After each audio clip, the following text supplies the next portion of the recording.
Todo mundo gosta de uma boa história de Davi contra Golias. No futebol é meio difícil da gente ver, né? Geralmente o dinheiro leva melhor, mas às vezes acontece. Às vezes aquele time pequeno, aquele time do orçamento modesto, aquele time que ninguém espera nada, vai lá e surpreendentemente conquista um troféu completamente inesperado. Todas as estrelas se alinham e pá! Título. E hoje é isso que eu venho contar pra vocês, histórias de times que surpreenderam o mundo. Times que fizeram o impossível. O impossível aconteceu, meu Deus do céu! Então bora falar sobre isso aí, né? Mas antes deixa eu me apresentar, eu sou o Gui Galdames, você tá no meu canal. Se você já me conhece, já sabe, né? Deixa o like, clica no hypar, faz tudo que tem direito. Aí se você não me conhece, espera um pouquinho, assiste esse vídeo até o final e já fico combinado, se você gostar, já deixa o like, faz tudo que tem direito também. Então bora falar de zebras no futebol. Então pra começar, a gente vai voltar alguns anos no tempo. E pô, o tempo voa, porque esse título parece que foi ontem, mas 2016 já ficou muito pra trás. Tem gente que acompanha esse canal que nem viu esse título. Então pra você eu vou contar. Naquela temporada existia um time que era candidato a rebaixamento na Premier League. Sim, um time candidato a rebaixamento. Ele ser campeão naquela temporada, em casa de aposta e tal, tinha uma odd que pagava 5 mil pra 1. Isso significa que se você colocasse tipo R$1, você ganhava 5 mil. Se você colocasse 10, você ganhava 50 mil. Quer dizer que se você colocasse 100, você ganhava 500 mil. Que loucura, cara! Por que eu não fiz isso? Eu ia estar com a vida bem tranquila, né? Mas enfim, eu nunca ia imaginar. Porque eu vou ser sincero pra vocês, em 2015, que foi quando começou a Premier League 15 e 16, eu não sabia que o Vardy, Kanté, Mahrez, que esses caras eram tão bons quanto eles foram. Aquilo lá foi tipo daquelas coisas inimagináveis, daquilo que, sei lá, acontece uma vez a cada 100 anos. E aí eu me lembro, porque obviamente eu acompanhei aquela Premier League. Começa o campeonato, o Leicester tá indo bem, treinado por Claudio Ranieri, também um treinador que já havia feito muito no futebol, mas que ninguém mais acreditava que pudesse fazer tanta coisa, já era um cara ultrapassado. E aí o Leicester começa a ir bem, mas fica aquela coisa, né? Daqui a pouco cai. Pô, daqui a pouco um time chega. No começo do campeonato você tinha o Chelsea, que era atual campeão, treinado pelo Mourinho. Mas o Mourinho foi mandado embora. Ah, mas você tem o Manchester United, do Van Gaal. O Van Gaal vai dar um jeito nesse time aí, pós o Sir Alex Ferguson.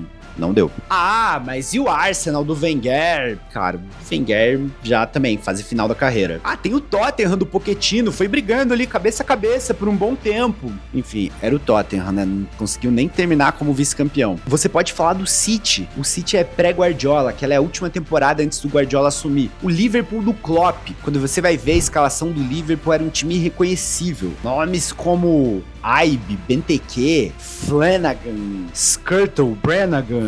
Era esse time. Meus amigos, aquela temporada tudo deu certo. De novo, o Vardy é um cara que surgiu do Leicester, lá nas divisões inferiores. Ele veio com o time subindo e desabrochou com o time. Mahrez, a mesma coisa, um jogador descoberto ali. O Kanté foi um cara que o Leicester foi buscar lá na França, no Caen. O Drinkwater foi um jogador que surgiu ali, apareceu, vai muito bem e na verdade só jogou tão bem ali no Leicester naquela temporada, depois não conseguiu ter sequência. Kasper Schmeichel, um goleiro que havia surgido no City anos atrás, ficou em baixa na carreira por anos e de repente ressurge no Leicester brilhando. Enfim, daquelas situações que é uma em 1 milhão no futebol. Tudo deu certo pro Leicester naquele ano. E o impossível aconteceu. Com 81 pontos, o time conquistou a Premier League com 10 pontos de vantagem sobre o Arsenal. Foi um negócio incrível. E, de novo, era algo totalmente inimaginável. E, honestamente, nessa era, com tanto dinheiro jorrando na Premier League, eu acho que é algo que a gente não vai ver acontecer de novo tão cedo. A conquista do Leicester foi marcante e ela é única e ela vai ser única durante muito tempo. A nossa segunda conquista aqui, ela não é de um time, ela é de uma seleção. Ela aconteceu em uma Euro e ela é tão bizarra que essa seleção que venceu a Euro, ela não tinha nem se classificado para aquela competição. Que loucura, né? Porque em 1992, a Eurocopa seria disputada e a Dinamarca não conseguiu a sua vaga. Quem se classificou para a competição naquele ano foi a Iugoslávia, um país que você, jovem, que não viu a conquista do Leicester, nem sabe que existe, porque ele não existe mais. A Iugoslávia se dividiu em um monte de países aí. Hoje a gente tem vários países que um dia formaram a Iugoslávia. Então você tem Sérvia, Montenegro, acho que a Croácia fez parte da Iugoslávia, a Bósnia. E para todos esses países existirem hoje, a gente teve guerra. E a guerra foi o motivo que impediu a Iugoslávia de disputar a Euro de 92. Então eles tinham conseguido a vaga em campo, mas com esses problemas da guerra, a UEFA suspende a Iugoslávia e não deixa o país disputar o torneio. Quem herda a vaga? A Dinamarca. E os jogadores da Dinamarca estavam de férias. Tanto que o craque da geração dinamarquesa, quando você pega, acho que o maior jogador da história, quando você fala em futebol dinamarquês, é Michael Laudrup. E ele não joga aquele campeonato. Quem joga é Brian Laudrup, seu irmão mais novo. Bom jogador, mas que não tinha o mesmo nível do irmão mais velho. Outro que tava nesse time da Dinamarca era o Schmeichel pai, Peter Schmeichel. Então se o Kasper Schmeichel tava no título do Leicester, Peter Schmeichel, seu pai, tava no título da Dinamarca em 92. Curioso, né? Pai e filho estavam em grandes zebras da história. A Dinamarca surpreende na primeira fase, passando com um empate com a Inglaterra. Ela perde para a Suécia e vence a França na última rodada, passando em segundo lugar no seu grupo.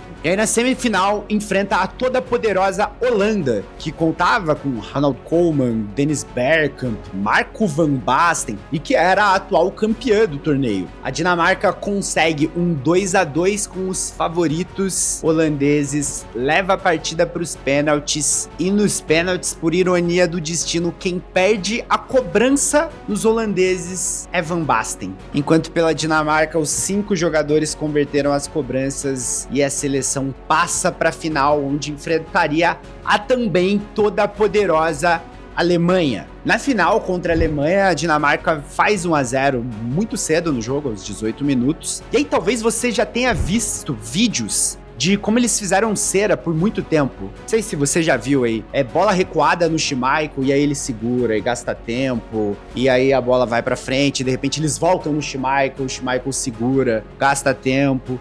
E foi essa final que fez com que a regra mudasse e a partir dali o goleiro não podia mais segurar com a mão bola recuada. Mas enfim, tarde demais para os alemães, né? Até porque aos 33 minutos do segundo tempo, Vilford faz o segundo gol, a Dinamarca vence por 2-0 e estava estabelecida uma das maiores zebras da história da Euro. A Dinamarca, a seleção que não havia nem se classificado para a competição, leva o título.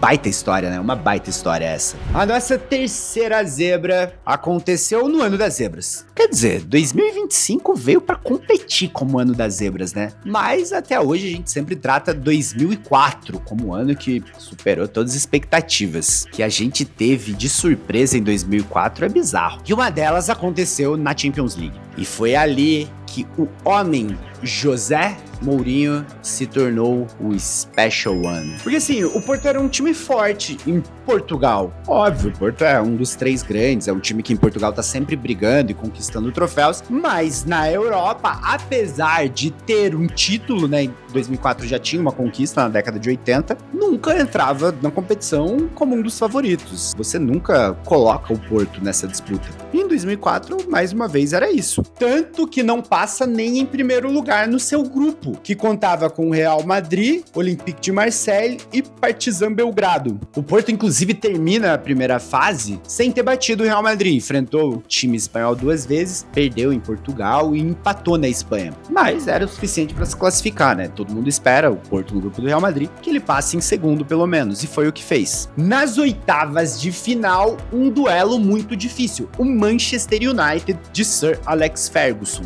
E aí já se esperava uma eliminação. Vem a primeira zebra. O Porto vence a partida de ida no Estádio do Dragão por 2-1 e consegue na volta segurar um 1-1, eliminando o Manchester United em pleno Old Trafford. Aí já era um sinal, ó, esse time talvez possa surpreender. Nas quartas de final, o sorteio foi generoso, porque o Porto pegou o Lyon. Daí você fala, pô, mas esse Lyon era forte, era o Lyon que tinha o Juninho, o Lyon que era campeão francês todo ano. Tudo bem, mas os outros times ali, ó, eram Milan, Real Madrid, Deportivo La Coruña, que nessa época era muito forte, Chelsea, Arsenal. O Lyon era melhor você pegar o Lyon nessa época. E o Porto, mais uma vez, faz a sua parte em casa, vence por 2-0 e na volta empata novamente. Um 2-2 com o Lyon, classifica-se pra semifinal. Aí se o Porto chega na semifinal, você fala, aqui já dá pra sonhar, cara. Chegou na semifinal, o sonho pode virar realidade. Talvez dê pra pensar em título. O adversário, o Deportivo La Coruña. 0-0 na partida de ida, partida tensa na volta, porém uma vitória por 1-0 contra o Deportivo e o Porto estava na final da Champions League de 2004. Pois é, meus amigos, o Porto iria a Gelsenkirchen enfrentar o Mônaco numa final completamente surpreendente. E aí não teve equilíbrio não. 3-0 com Carlos Alberto titular, como ele adora contar em todo lugar que ele vai por aí. Inclusive, Carlos Alberto foi quem abriu o placar nesse dia, aos 39 minutos do primeiro tempo. Deco e Alenichev foram jogadores que completaram o placar. Porto campeão, Mourinho se tornando o Special One, e a partir dali o treinador estava destinado a fazer história. E 2004 ficaria marcado como o ano das zebras, né? Afinal, a gente ainda teve nesse ano o Once Caldas ganhando Libertadores, a Grécia vencendo a Euro, o Valência foi campeão espanhol, o Santo André venceu a Copa do Brasil. Cara, foi um ano muito louco 2004. O Werder Bremen foi campeão alemão. Qual ano foi mais louco, 2004 ou 2025, que a gente teve um monte de campeão surpreendente também? Até o Tottenham conquistou título esse ano. Mas enfim, esse tipo de título eu acho que é o que faz a gente gostar tanto do futebol. Porque nem sempre o time com mais dinheiro leva. É claro que na maior parte das vezes ele vai levar. A zebra não acontece todo ano, mas a zebra pode acontecer. E essa esperança de que ela vai acontecer nos motiva a estar ali, ó, acreditando. A gente tá sempre acreditando, secando o time mais forte, né? Você lembra de alguma outra zebra? É alguma que eu deixei de fora desse vídeo? Comenta alguma outra que faltou aqui, que eu devia ter contado essa história, e de repente dá pra fazer uma parte 2 com zebras que eu deixei de fora aqui. Se você ficou nesse vídeo até agora, lembra, né? De se inscrever no canal, de deixar seu like, de apertar do botão hypar. E fica aqui, ó, pra você o meu abraço.